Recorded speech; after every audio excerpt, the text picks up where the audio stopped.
Kids Learning Club.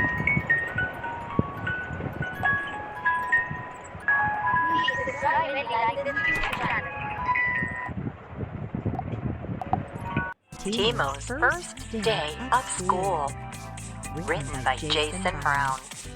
This is a story of a little boy. A little boy who went to school for the first time. This little boy's name is Timo. Timo woke up one morning. It was a bright and sunny day. He was excited to work on the farm with his dad. Today, little Timo and his big dad were going to pick tomatoes. Timo was getting older. A few weeks ago, his dad signed him up for school. This was the last morning Timo would be helping his dad on the farm. Little Timo's first day of school is tomorrow. Timo was excited to go to school. He knew some of his friends were in school too. He was excited to learn so many new things. Timo was also a little sad because he loved spending time with his dad. He loved working on their farm. After the tomatoes were picked, little Timo walked around his farm. He saw all his animal friends. He fed the chickens, and they chased him just like usual. He saw the goats, and they were still jumping all over the place. Timo walked up to his favorite animal, the cows, and let out a big moo. The next morning, Timo was up early. He cleaned his face and brushed his teeth. He was ready for school. Little Timo was very excited. When Timo arrived at his new school, his teacher was there to greet all the children. Mrs. Miller was the nicest teacher ever. She gave each child a big hug when they arrived and knew each child's name already. Timo walked down a big, long hallway to his classroom, room number 308. Inside the classroom were the most colorful walls. There were posters with letters and numbers. There were pictures of animals, trees, and flowers. Little Timo even noticed a big picture of his favorite farm animal, the cows. Mrs. Miller arrived, and each child sat down on the carpet in a big circle. This is how they started every day of school. Circle time was a time for each child to share how they were feeling that day. Timo liked this and felt happy to hear from all his new friends. During the first day of school, Mrs. Miller taught them math, reading, and writing. Learning from Mrs. Miller was a lot of fun. Timo also learned that he could eat lunch right there at the school every day. The whole class walked down the long hallway to the cafeteria. It smelled so good. Timo saw that there were many other classes sitting at the tables already enjoying their lunch with their classmates. Timo loved being able to sit down with his new friends and eat his nut butter sandwich, apple slices, carrot sticks, and a cookie. He even drank a whole carton of milk. At the end of his first day of school, Mrs. Miller taught the class science. The science lesson was about farm animals. Timo was excited to share that he lived on a farm and worked with his big dad every day. When little Timo arrived at home, he told his big dad about his first day at school. Making new friends and learning new things made Timo a very happy little boy. Timo had a great first day of school. He was so excited to come back the next day. A Date with the Dentist, written by Lydia Light. Madison could not eat. She could not relax, nor could she sleep or even make a peep.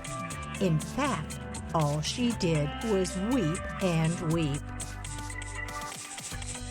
Her mother said, "My dear, what on earth is wrong? You have been sulking all day long." "Oh, Mom, I am so upset. I am so very scared," she declared. "I am afraid to see the dentist. I am truly dreading it. I feel like I'm in a haze, and my appointment is in just 2 days."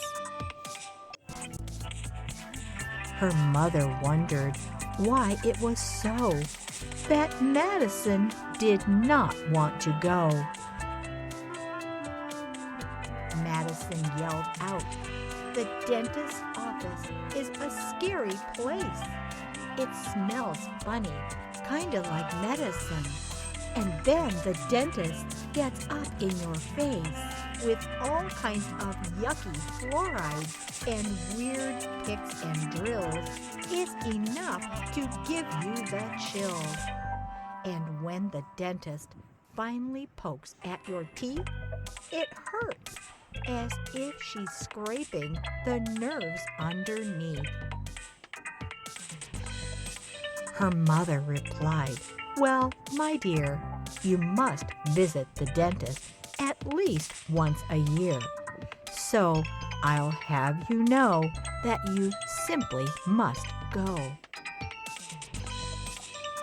Madison did not like it one bit, and she continued to throw a fit. At last, the dreaded day came, and she had to visit Dr. Beltrame. Madison sat in the leather chair as she silently said a little prayer. When Dr. Beltrame came into the room, Madison was filled with doom and gloom. Dr. Beltrame said, "Well, I need to remind you of the things you must do every day. You must floss and brush your teeth and scrub the particles away. You should not eat too many candies, or else you may develop cavities. And don't forget to brush way in the back to get rid of the nasty plaque." And with that, she asked Madison to open her mouth so that she could look inside with her tiny mirrors and tools as Madison fidgeted and cried. Dr. Beltrame said. Madison looked up in dread.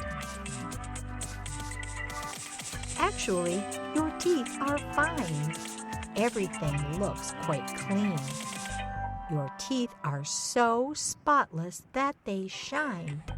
They are the best ones that I've seen." Phew! What a huge relief.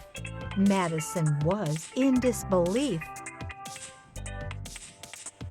Then she was given a bag of treats, but it was not filled with sugary sweets.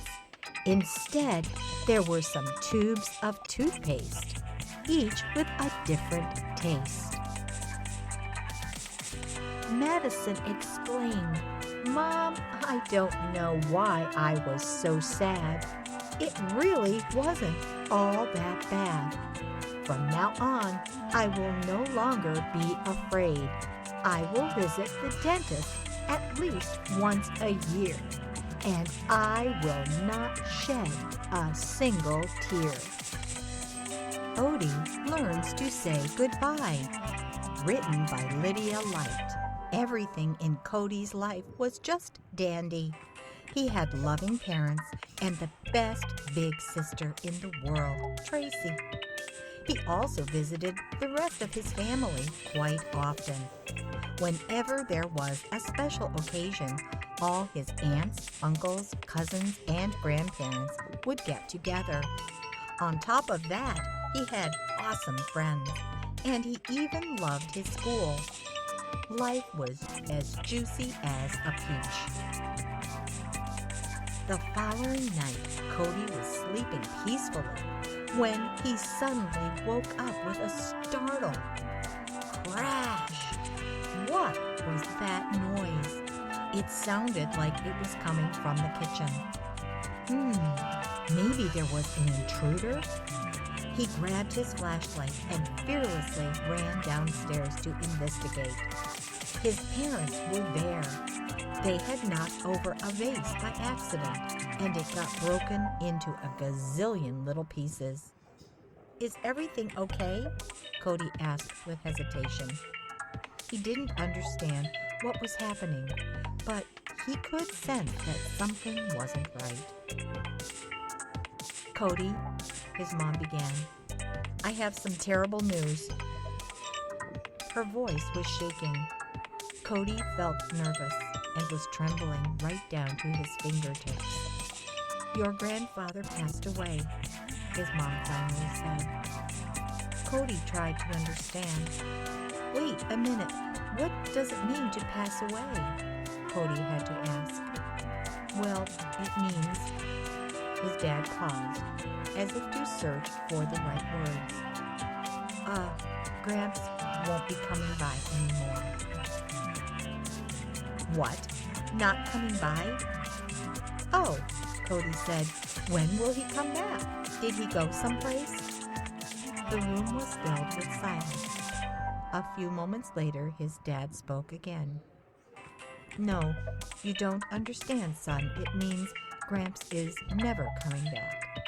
"Never, ever?" Cody was speechless. He couldn't wrap his little 5-year-old mind around this. "Go to bed now. We'll talk about it tomorrow," his dad said.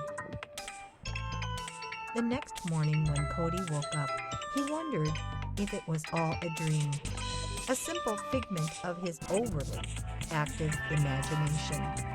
But when he went downstairs and saw his mother in tears, he knew it was very real. Dad cleared his throat and sat down with Tracy and Cody.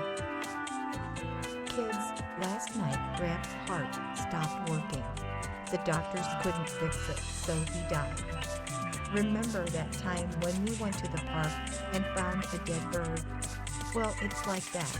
All animals eventually die. So do all people." Dad continued to speak.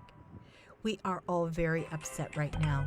It's okay if you are upset too, or if you feel angry. You're going through something called grief, and these are normal reactions. Grief is when something bad happens and you become sad. Just remember that Gramps had a full life and he was very happy. So it's okay to say goodbye to him." Tracy and Cody both had tears in their eyes. They began to realize that they would never see their grandfather again. Cody had never felt these kinds of emotions before. The next few weeks were really difficult. Everything felt like it was upside down. Cody couldn't stop crying. His sister Tracy was very angry. Cody's father said that they were all in mourning. That's when you express your sadness. Meanwhile, the whole family was busy planning the funeral. "What's a funeral?" Cody asked. "It's when all our family and friends get together to say goodbye to Gramps," his dad replied. Everyone wore black at the funeral. There were lots of people there. Many of them were hugging each other and crying. Soon after, some people got up to speak. They talked about Gramps' life and what a great man he was. They also shared funny stories about Gramps, like the time he went to the restaurant but had forgotten to put his pants on. It felt good to laugh. Grief sure was strange, Cody thought to himself. One minute you're crying and the next minute you're laughing. A week later, Cody's parents said, "Let's do something fun." Cody and Tracy were surprised. "We're going to make a memory box to honor Gramps," Dad explained. They took a shoebox and filled it with things that reminded them of Gramps. They put in a wrapper of his favorite candy, some old letters, a few pictures, and the watch he used to wear every day. They drew pictures on the box and put the lid back on. They decided to put the memory box in the attic. That way, if one of them really missed Gramps, they could open the box. By looking through Gramps' things, they could feel closer to him. The family also decided to make a new tradition. They would have a big party every year on Gramps' birthday. They would celebrate his life and talk about what they loved most about him. "You see, kids," Cody's father said, "death is a natural part of life. When someone we love dies, it is painful, but we can always choose to remember them in beautiful ways." 1600 Forest Road. Written by Paul Ledford. I live in the most interesting neighborhood. Let me introduce you to my friends. Everyone looks different and lives very different lives. Lizzie B and her big family stay super busy. They have a zillion brooms to clean all those rooms. Harry Lion is single and hairy, but wants to get married. He gets really hot when he cooks his favorite tater tots. There is a snake named Larry who looks scary, but every time he hisses, he gives people kisses. Ray the Owl and his kids sleep when it's bright. Then the whole family stays up all night. Tiffany thinks she's a star with her fancy sports car. But she's just a regular cricket with lots of speeding tickets. Judd and the pig family stay covered in mud, but his mom gets mean if their rooms aren't clean. Steph the worm is the best chef. She makes delicious dirt spaghetti and the dirt cake you see on the left. Right next door is a family of rabbits, but they're always busy ordering carrots on their tablets. Black Widow Jill is a single parent with a strong will, but this motorcycle riding spider is always looking for a thrill. My friends and I live very different lives, but will always depend on each other until the end. Jake's Baking Aches. Written by Sippy S. Jake loves to bake. But what shall he make? In order to choose, he decided to ask around for views. Bake a carrot cake, suggested Drake. Bake a pumpkin pie, yelled Sky. Bake chocolate chip cookies, said Markivus. How about some brownies, stated Alanis. Everything sounds yum, added his mom. But Jake was taking too long. He didn't want to go wrong. Decide quickly, for God's sake, shouted his friend Blake. Too many choices, too many voices. Give me a break, said Jake, and gave his head a weird shake. He thought long and hard. Which idea should he disregard? Jake marched to the fridge and looked inside. He couldn't find any ingredients, no matter how hard he tried. The carrot cake they would have to forget. He couldn't find a single carrot. Next he tried to look for a pumpkin, but he recalled giving it to Mitch for carving. Since there could be no pumpkin pie, digging for chocolate chips was his next try. Oops, he suddenly realized with dismay. Jake had eaten the last handful the other day. Alas, brownies were his last resort. We always have the brownie mix, he thought. Aha! He joyfully grabbed the box from the top shelf. He peeked inside and blamed himself. Jake knew he should have thrown the empty box away. Sigh. There was nothing for Jake to bake today. My Sister by Sibby S. This is my sister, Jen. My sister is 9 years old. My sister is in 4th grade. My sister and I go to the same school. My sister likes to read. My sister helps my mother.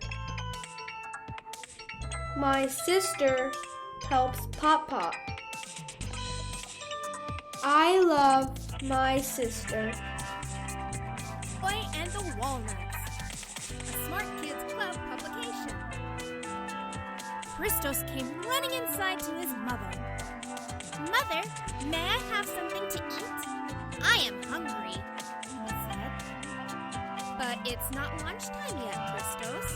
How about you have some walnuts for now? His mother replied. Christos loved walnuts. He was delighted to get his mother's permission. He ran to the shelf that had the jar of walnuts placed on top. Christos unscrewed the lid of the glass jar and put his hand inside to get some walnuts. But he took such a great fistful that he could not draw his hand out again. Christos' hand was stuck. He could make his fist smaller by giving up some walnuts. But he was unwilling to give up a single walnut. There he stood, wanting to get all the walnuts in his hand out at once. But he could not. Annoyed and disappointed, Christos began to cry. He called out to his mother for help. His mother did not have a clue about what was going on. Hearing Christos cry for help, she came running, fearing that he had hurt himself. When she saw him with his hand stuck in the jar, she smiled. This made Christos confused. "Mother, help me," he said. "My hand is stuck." "My boy," said his mother, "let's not be greedy. Be satisfied with half the walnuts you have taken, and you will easily get your hand out. Then you may have some more walnuts in the second serving." Reluctantly, Christos let go of some walnuts. His fist became smaller, and he could finally take his hand out of the jar. He transferred the walnuts in his hand to a bowl and reached out for another serving before going back outside to play. "Thanks, Mother," he said. "I will not be greedy anymore." Lesson: do not attempt too much at once. Famous people. Malala Yousafzai. Written by Edward Allen Kurtz. Who is Malala Yousafzai? Malala Yousafzai is a young student from Pakistan. There was a group of soldiers who did not want girls to go to school. Malala thought that everyone should be allowed to go to school. She started to tell people around the world about her life in Pakistan. Soon, many people wanted to help Malala. She became very famous and won many awards. Today, Malala still helps children to be able to go to school. The years. Malala was born on July 12, 1997. Her last name comes from a big group of people who live in the area where she was born. She was born in a town called Mingora. Malala lived in a house with her parents, her 2 younger brothers, and her 2 pet chickens. Malala's father taught her many things. She was very smart as a child, and she could speak local languages and English. Studies. Her family owned schools in the area where Malala was born. When she was growing up, her father owned a school. He was also an activist. An activist is someone who wants to help people by making changes. Malala's father wanted to help all children to be able to go to school. His sisters were not allowed to go to school when they were young. Malala learned many things during her studies, but the most important thing was to help children go to school. Malala, the young activist. When she was only 11 years old, Malala went with her father to a meeting about children going to school. She stood up and asked why the soldiers could tell her she was not allowed to go to school. There were many television cameras and many people from newspapers, but not enough people knew about what was happening where Malala lived. Someone in England came up with a good idea, and they asked Malala to help. Malala the writer. A big television station in London wanted a young schoolgirl in Pakistan to write for them. They wanted people to know what it was like to live in Pakistan, and they also wanted to know more about the soldiers. The television station talked to Malala's father. He said that Malala was the best person to do this. She was only 11 years old. It was too dangerous to use her real name. So when she wrote, she was Gul Makahi, which means cornflower. Bombs. The group of soldiers kept on making things hard for the people in the area where Malala lived. Young girls were afraid to go to school. Every day, fewer girls went to their classes. Finally, the school closed its doors. Why were they so afraid? The soldiers had already bombed 100 girls' schools. The soldiers said that no more girls were allowed to go to school. That same day, for the first time, Malala read what she had written for the television station in London. schools start to open again. There were schools for boys and schools for girls in Pakistan. There were also schools for both boys and girls. The girls' schools were still closed, but girls could go to the boys' and girls' schools. There were 700 students who could go to school, but only 70 went. Later, the girls' schools opened, but the fighting continued. Malala and her family had to leave their home. She had to stay with relatives. Malala said she was bored because she had no books to read. Attack. Malala was slowly becoming more and more famous. She was given many awards, but the soldiers did not like this. They thought that only boys should go to school and not girls. And now Malala was telling people all over the world about the problems with the soldiers. One day when she was riding the bus home from school, a soldier got on the bus. He asked, "Which one of you is Malala?" Then he shot her. She was only 15 years old. At the hospitals. But Malala was strong. She did not die.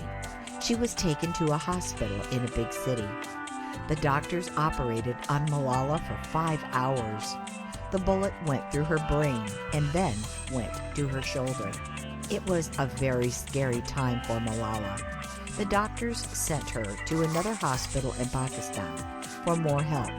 People all over the world wanted to help Malala. She was sent to a big hospital in England. Malala was soon ready to be an activist again. More activism for Malala. Today, Malala keeps on trying to help children be able to go to school. She has gone to many places all around the world to talk to people and to get help.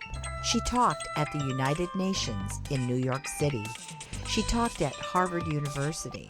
She met President Obama and his family, and she met Queen Elizabeth II in London. On her 16th birthday, Malala spoke at the United Nations. They decided to call this day Malala Day.